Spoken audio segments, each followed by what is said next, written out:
শেষ রক্ষা হলো না তৌহিদ আফ্রিদির। গ্রেফতারের সময় ঘটে যায় এক মজার ঘটনা। নাম প্রকাশে অনিচ্ছুক এক পুলিশ কর্মকর্তা জানিয়েছেন, যখন তৌহিদ আফ্রিদির ফোন কল ট্র্যাকিং করা হচ্ছিল তখন লুকিয়ে ছিলেন ছাদের উপরে একটি পানির ট্যাঙ্কির নিচে। সেখান থেকেই তিনি স্ত্রীর সাথে ফোনে কথা বলছিলেন। তার স্ত্রী সাবধানে থাকার কথা বলায় উত্তরে আফ্রিদি বলছিলেন, নিরাপদ জায়গাতেই রয়েছি, টাঙ্কির চিপায়, যেখানে আমাকে কেউ খুঁজে পাবে না। কিন্তু তাদের এই কথোপকথন আমরা সকলেই শুনতে পাচ্ছিলাম ও তার স্ত্রীকে বলা লোকেশন অনুযায়ী আমরা উপস্থিত হয়ে খুঁজে পেতে সক্ষম হই। ঠিক সেই মুহূর্তেই আইনশৃঙ্খলা বাহিনীর হাতে ধরা পড়ে যান তিনি। যাত্রাবাড়ী থানার হত্যা মামলায় 11 নম্বর আসামি তিনি।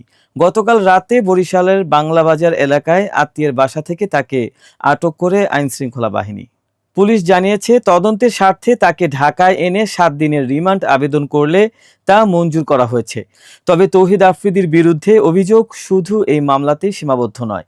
গেল বছরের বৈষম্য বিরোধী ছাত্র আন্দোলনের সময় তার বিরুদ্ধে ওঠে গুরুতর অভিযোগ। টেলিভিশন চ্যানেলগুলোর প্রতিবেদনে বলা হয়, তিনি কয়েকজন ইউটিউবার ও কন্টেন্ট ক্রিয়েটরকে প্ররোচিত করেছিলেন ছাত্র আন্দোলনের বিপক্ষে কথা বলার জন্য। এমনকি অনেকে দাবি করেন আফ্রিদি তাদের উপর চাপ সৃষ্টি করেছিলেন আন্দোলনকারীদের সমালোচনা করতে। এদিকে কোর্টে ঘটল আর এক ভিন্ন ঘটনা।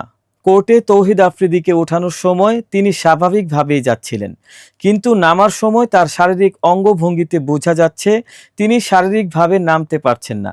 যে কেউ দেখে ভাববে তিনি রিমান্ড থেকে বের হচ্ছেন। এখানেও যেন তার কাছ থেকে মানুষ পেল নাটকীয় প্রতারণা। এই ঘটনাটি ছড়িয়ে পড়ার পর সামাজিক যোগাযোগ মাধ্যমে ব্যাপক প্রতিক্রিয়া দেখা যায়। এক পক্ষ মনে করে এটি রাজনৈতিক উদ্দেশ্য প্রণোদিত গ্রেফতার, অন্যদিকে অনেকে বলছে ছাত্র আন্দোলনের বিরুদ্ধে প্ররোচনা থেকে শুরু করে হত্যাকাণ্ডের মামলার আসামি হওয়া সব মিলিয়ে তাকে আইনের মুখোমুখি হতেই হবে। তৌহিদ আফ্রিদির গ্রেফতারকে কেন্দ্র করে সমাজে আলোচনা সমালোচনা চললেও শেষ পর্যন্ত বিচার ব্যবস্থার উপরই আস্থা রাখার আহ্বান জানিয়েছেন বিশ্লেষকরা।